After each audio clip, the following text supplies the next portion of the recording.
आणि आता राज्यभरातल्या बातम्यांचा वेगवान आढावा. बातमी 36 जिल्ह्यांची. धाराशिवमध्ये मराठा समाजाच्या कार्यकर्त्यांनी उपविभागीय कार्यालयाची तोडफोड केली. हातलाई तलावात मराठा तरुणांनी जलसमाधी आंदोलन केलं. या आंदोलनाची दखल न घेतल्यानं ही तोडफोड करण्यात आली. हिंगोलीतील सकल मराठा समाजाकडून नांदेडमधील विशेष पोलीस महानिरीक्षकांच्या कार्यालयात ठिय्या आंदोलन करण्यात आलं. हिंगोली जिल्ह्यात पोलीस अधीक्षकांची बदली करावी, मराठा समाजातल्या तरुणांवर दाखल केलेले गुन्हे मागे घ्यावेत अशा मागण्या मराठा समाजाकडून करण्यात आल्या. मागण्या मान्य न झाल्यास 25 जुलै रोजी मोठ्या आंदोलनाचा इशारा देण्यात आला आहे. नवी मुंबईतील खड्ड्यांच्या विरोधात आक्रमक झालेल्या मनसेनं झेंडूबाम वाटप आंदोलन केलं. 2 दिवसात खड्डे बुजवले नाहीत तर तीव्र आंदोलनाचा इशारा देण्यात आला आहे. IAS ट्रेनी अधिकारी पूजा खेडकर हिच्या विरोधात अमरावतीत प्रहार संघटना आक्रमक झाल्याचं पाहायला मिळालं. पूजा खेडकर हिनं दिव्यांगांचं बोगस प्रमाणपत्र मिळवलं, त्यामुळे सरकारनं पूजा खेडकर यांची नोकरीच रद्द करावी अशी मागणी करण्यात आली. विदर्भात वीज निर्माण होते आणि हीच वीज सर्वत्र पोहोचवली जाते, मात्र विजेच्या बिलावर आकारले जाणारे विविध आकार अर्थात कर हे विदर्भाच्या जनतेला सुद्धा भरावे लागतात. या विरोधात जय विदर्भ पार्टीनं नागपुरात निदर्शनं केली. दिल्लीमध्ये वीज स्वस्त तर विदर्भाची जनता मात्र त्रस्त अशा घोषणा यावेळी देण्यात आल्या. हिंगोली जिल्हाधिकारी कार्यालयाच्या समोर शिक्षक समन्वय संघानं लाक्षणिक धरणं आंदोलन केलं. अंशतः अनुदानित विनाअनुदानित शिक्षकांना 100% अनुदान द्यावं या मागणीसाठी हे आंदोलन करण्यात आलं. गेल्या 7 दिवसांपासून महसूल कर्मचाऱ्यांचा संप सुरू असल्यानं विविध कार्यालयातील महसुली सुनावण्या, आवक जावक कामकाज ठप्प झाल्याचं दिसून येत आहे. महसूल विभागाचा आकृतीबंध मंजूर करण्याच्या मुख्य मागणीसह इतर अनेक मागण्यांकरता हा संप सुरू झालाय. या संपामुळे महसूल कार्यालयात कर्मचाऱ्यांच्या विना शेकडो संचिका तुंबल्या असल्यानं सामान्य नागरिक सुद्धा त्यामुळे हैराण आहेत. अकोल्यात प्रहार अपंग क्रांती मोर्चाच्या वतीनं प्रलंबित मागण्यांसाठी अकोला महानगरपालिकेवर मोर्चा काढण्यात आला. दिव्यांगांना घरकुल योजनेचा लाभ द्यावा, दिव्यांगांना मिळणारं 1300 रुपये मानधन वाढवून 1500 रुपये करावं या मागण्यांसाठी हे आंदोलन करण्यात आलं. बीडमध्ये वेगवेगळ्या पतसंस्थांमध्ये झालेल्या आर्थिक गैरव्यवहारांच्या नंतर ठेवीदारांचे कोट्यवधी रुपये अडकलेत. हे पैसे मिळावेत या मागणीसाठी ठेवीदारांनी भर पावसात तब्बल 2 तास रास्ता रोको आंदोलन केलं.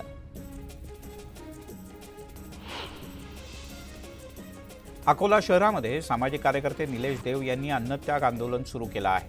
शहरातील मालमत्ता कर वसुलीचा ठेका चुकीच्या पद्धतीनं स्वाती इंडस्ट्रीजला देण्यात आलाय असा आरोप त्यांनी केला. हा करार रद्द करावा या मागणीसाठी निलेश देव यांनी उपोषण सुरू केलं आहे. गेल्या 24 दिवसांपासून जिल्हाधिकारी कार्यालयाच्या समोर धरणं आंदोलन करणाऱ्या आदिवासी संघटनांनी सुरत अमरावती राष्ट्रीय महामार्गावर रास्ता रोको केला. आदिवासी समुदायाच्याकडून 20 पेक्षा अधिक मागण्यांसाठी हे आंदोलन करण्यात आलं. वाशिमच्या मालेगाव शहरात कोल्हापूर जिल्ह्यातील विशाळगड इथं घडलेल्या घटनेच्या निषेधार्थ मुस्लिम बांधवांनी काळ्या फिती लावून मूक मोर्चा काढला. घृणास्पद हल्ला करणाऱ्या गुंडांवर कठोर कारवाई करावी अशी मागणी यावेळी करण्यात आली. सांगलीमध्ये एका बाजूला कृष्णा आणि वारणा नद्यांना पूर आलेला आहे, तर दुसऱ्या बाजूला पाण्यासाठी आंदोलन करण्याची वेळ काही दुष्काळग्रस्तांवर आली आहे. पुराचं वाहून जाणारं पाणी तरी मिळावं या मागणीसाठी जतच्या संख इथे दुष्काळग्रस्तांनी रास्ता रोको आंदोलन केलं. जलसंपदा विभागाच्याकडून तातडीनं कामाला सुरुवात करण्याचं आश्वासन देण्यात आल्यानं आंदोलन स्थगित करण्यात आलंय. प्रलंबित मागण्यांसाठी महसूल कर्मचारी गेल्या 8 दिवसांपासून संपावर आहेत. संपाच्या 8व्या दिवशी नांदेडमध्ये महसूल कर्मचारी संघटनेनं जिल्हाधिकारी कार्यालयासमोर निदर्शनं केली. दरम्यान उद्या महसूल कर्मचारी संघटनेची महसूल मंत्र्यांच्या सोबत चर्चा आहे. या बैठकीत सकारात्मक चर्चा झाली तर उद्याला संप मिटू शकतो.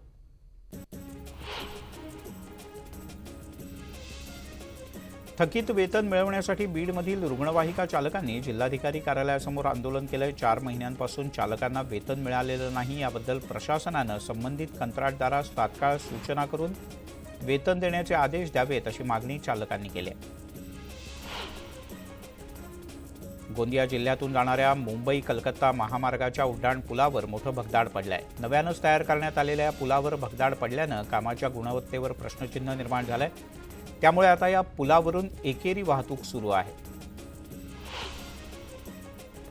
नाशिक शहरातील नवीन नाशिक या परिसरातील रायगड चौक या भागात गढूळ पाणी पुरवठा केला जातोय. या पाण्यामध्ये जंतुनाशक किडे सुद्धा आहेत. मागच्या काही दिवसांपासून पालिकेच्या पाणीपुरवठा विभागाकडून दूषित पाणीपुरवठा केला जात असल्यानं महिलांनी संताप व्यक्त केला.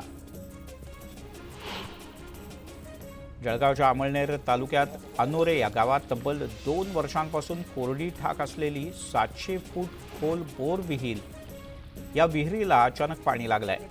बोरवेल अचानक ओव्हरफ्लो झाल्यानं शेतकऱ्यांसह ग्रामस्थांनी आश्चर्य व्यक्त केलं. बुलढाणा जिल्ह्यामध्ये जून महिन्यात डेंग्यूनं डोकं वर काढलं होतं. त्यामुळे जिल्ह्यातील 150 पेक्षा जास्त रुग्ण डेंग्यूनं बाधित झाल्याची माहिती समोर येते. यातील 38 रुग्णांवर सध्या उपचार सुरू आहेत. त्यामुळे जिल्हा आरोग्य यंत्रणांनी तातडीनं डेंग्यूसाठीच्या उपाययोजना कराव्यात अशी मागणी जोर धरू लागली. मुंबई गोवा महामार्गावरील जगबुडी नदीच्या नवीन पुलावरील एक्सपान्शन जॉईंटचं कॉन्क्रीट निघाल्यानं मोठं भगदाड पडलंय. हे भगदाड पडलेल्या पुलाच्या दुरुस्तीचं काम सध्या युद्धपातळीवर सुरू करण्यात आलंय. रॅपिड होर्डिंग सिमेंट वापरून हा भाग नव्यानं जोडण्यात येतोय. या सर्व प्रक्रियेला 10 ते 15 दिवस लागण्याची शक्यता आहे. तोपर्यंत पूल वाहतुकीसाठी बंद राहील.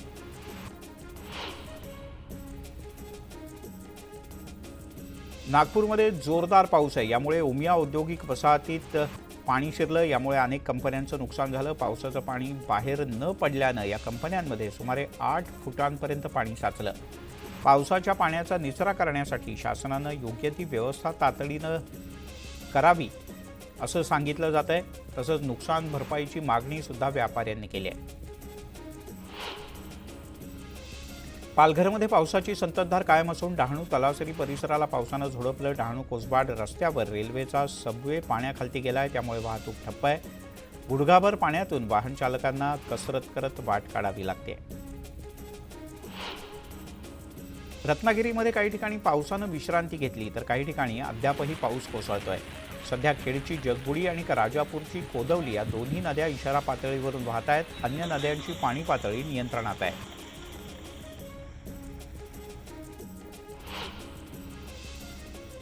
मुरबाडमध्ये आज सकाळपासून मुसळधार पाऊस बरसला. अनेक रस्ते जलमय झालेत. मुरबाड माळशेज हा घाट रस्त्यावरचा वाहतुकीचा भाग त्यावर सुद्धा मोठा परिणाम झालाय. काही ठिकाणी रस्त्यावर मोठ्या प्रमाणात पाणी आल्यानं वाहन चालकांना वाहन चालवताना कसरत करावी लागली. लातूर जिल्ह्यातल्या जळकोट तालुक्यात तिरू नदीवरील पर्यायी पूल वाहून गेल्यानं 2 गावांचा संपर्क तुटलाय. पुलाला तडे गेल्याचं ग्रामस्थांच्या लक्षात आल्यानंतर तात्काळ पुलाची दुरुस्ती करण्याची मागणी जोर धरू लागली. मात्र याकडे प्रशासनाचं दुर्लक्ष झाल्याचं पाहायला मिळत आहे. मुंबईतील समुद्रांना मोठी भरती आली आहे. समुद्रामध्ये उंच लाटा उसळताना दिसत आहेत. त्यामुळे नागरिकांना समुद्र परिसरात न जाण्याच्या सूचना करण्यात आल्या आहेत. वसईमध्ये सुरू असलेल्या मुसळधार पावसामुळे एव्हरशाईन सिटीकडे जाणारा रस्ता पाण्याखाली गेलाय. मुख्य रस्त्यावर मोठ्या प्रमाणात पाणी साचल्यानं पाण्यातून मार्ग काढताना वाहनधारकांना मोठी कसरत करावी लागते. आता काही राजकीय बातम्या. शरद पवार यांनी मुख्यमंत्री एकनाथ शिंदे यांची आज भेट घेतली. यावेळेला मुख्यमंत्री एकनाथ शिंदे यांनी पुष्पगुच्छ देऊन शरद पवार यांचं स्वागत केलं. भेटीत दुधाचे दर, साखर कारखान्यांचे काही प्रलंबित प्रश्न यासह विविध मुद्द्यांवर चर्चा झाल्याचं त्यांनी सांगितलं. केंद्रीय मंत्री अमित शहा यांनी पुण्यातील मेळाव्यात शरद पवार हे भ्रष्टाचाराचे सरदार असल्याची जहरी टीका केली होती. यावरून अजित पवार यांचे खंदे समर्थक आमदार अण्णा बनसोडे यांनी नाराजी व्यक्त केली. शरद पवार हे देशाचे नेते आहेत, आमचं दैवत आहे हे अजित पवार यांनी सुद्धा सांगितलंय. त्यामुळे भाजपची टीका योग्य नाही असंही ते म्हणाले. शरद पवार भ्रष्टाचारांचे सरदार, मग अजित पवार कोण असा प्रश्न करत आमदार बच्चू कडू यांनी अमित शहा यांच्या टीकेला पलटवार केलाय. शहा यांच्या तोंडातून चुकीचं काहीतरी शब्द निघाले असतील असंही ते म्हणाले. शरद पवार आणि भाजप सोबत जाणार नाहीत आणि अजित पवार यांनी आता परत शरद पवार यांच्या सोबत जाऊ नये असा सल्लाही त्यांनी दिला. ओमराजे निंबाळकर यांच्या निवडीला राष्ट्रवादीच्या पराभूत उमेदवार अर्चना पाटील यांनी आव्हान दिलं आहे। अर्चना पाटील यांनी संभाजीनगरच्या खंडपीठात एक याचिका दाखल केली आहे। निवडणुकीत गैरप्रकार घडले असून निवडणूक प्रक्रिया योग्य प्रकारे पार पडलेली नाही असा आरोप सुद्धा या याचिकेच्या माध्यमातून करण्यात आला आहे। अहमदनगरमध्ये अनागोंदी कारभाराच्या विरोधात खासदार निलेश लंके यांनी उपोषण सुरू केलं आहे। पोलिसांच्या हप्त्याचा त्रास सर्वसामान्य जनतेला होतो, कोणतेही काम पैशांशिवाय होत नाही, याला वाचा फोडल्याशिवाय आम्ही शांत बसणार नाही अशी घोषणा खासदार निलेश लंके यांनी केली। उपमुख्यमंत्री अजित पवार यांच्या वाढदिवसाच्या निमित्तानं लोणावळ्यातील कार्ला गडावर होम हवन महापूजा आणि आरती करण्यात आली। यावेळेला अजित पवार यांच्यासाठी आई एकविरेला साकडं घालण्यात आलं। अजितदादांना दीर्घायुष्य लाभू दे असं साकडं कार्यकर्त्यांनी घातलं। अजित पवार मुख्यमंत्री पदाच्या खुर्चीवर विराजमान होऊ देत अशी प्रार्थना देवीकडे करण्यात आली। ओबीसी आरक्षण आंदोलक प्राध्यापक लक्ष्मण हाके आणि नवनाथ वाघमारे बीड जिल्ह्यात दाखल झाले आहेत। गेवराई तालुक्यातील विविध गावात ते ओबीसी बांधवांशी चर्चा करतील। गेवराई शहरात ओबीसी बांधवांनी हलगीच्या कडकडाटात आणि फटाक्यांच्या आतषबाजीत हाके आणि वाघमारे यांचं स्वागत केलं। लक्ष्मण हाके यांच्यासारखे हजारो कार्यकर्ते तयार व्हायला पाहिजेत, जे रस्त्यावर उतरून आपलं म्हणणं सरकारच्या समोर ठामपणे मांडतील असं राष्ट्रीय ओबीसी महासंघाचे अध्यक्ष बबनराव तायवाडे यांनी म्हटलंय। सत्ताधारी आणि विरोधकांच्या मध्ये राजकारण सुरू आहे, म्हणून आम्ही वेट अँड वॉचच्या भूमिकेत आहोत असंही तायवाडे यांनी म्हटलंय। मनोज जरांगे यांची मराठ्यांना मदत करण्याची भावना नाही, मराठा आणि ओबीसींमधील शांतता भंग करण्याचा त्यांचा उद्देश दिसतो असा आरोप भाजपच्या परिणय फुके यांनी केला आहे। जरांगे लोकप्रियतेसाठी संवैधानिक मागण्या करतायत, असंवैधानिक मागण्या ते करतायत असा आरोप फुके यांनी केला।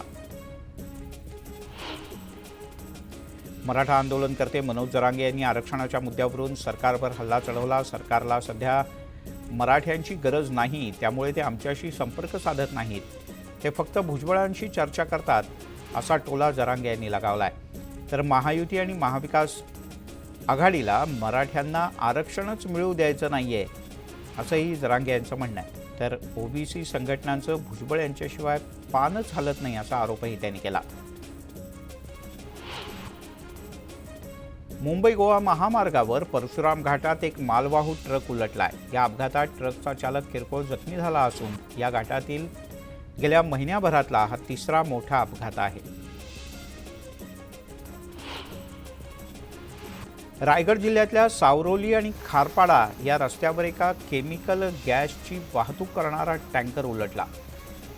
या अपघातात काही सिलेंडर लीक झाले असून हे सिलेंडर मॅन्युअली बंद करण्यात आले। सर्व यंत्रणा घटनास्थळी सज्ज असून पुढचा अनर्थ घडू नये यासाठी विविध प्रकारच्या उपाययोजना सुद्धा केल्या जात आहेत। मुंबई गोवा महामार्गावर भोसते घाटात रविवारी मध्यरात्री गॅस टँकर उलटला। रस्त्याचा अंदाज न आल्यामुळे हा गॅस टँकर घाटाच्या संरक्षक भिंतीला धडकला आणि खालती कोसळला। 2 क्रेनच्या सहाय्यानं या टँकरला सुरक्षितपणे हलवण्यात आलं। कोपर गावातील आयेशा कॉलनीमध्ये राहणाऱ्या सोहेल पटेल या तरुणाची अनैतिक संबंधाच्या संशयातून हत्या करण्यात आली। 6 जणांच्या विरोधात गुन्हा दाखल करण्यात आला असून पोलिसांनी 3 जणांना ताब्यात घेतलंय। परभणीतल्या जिंतूर तालुक्यात खरदळी इथे जगदंबा देवीच्या मंदिरात सोन्याचे दागिने चोरट्यांनी लंपास केले। मंदिराच्या गेटचं कुलूप तोडून चोरट्यांनी मुद्देमाल पळवला। या प्रकरणी गुन्हा दाखल करण्यात आला असून पोलिसांच्याकडून हा तपास सुरू आहे।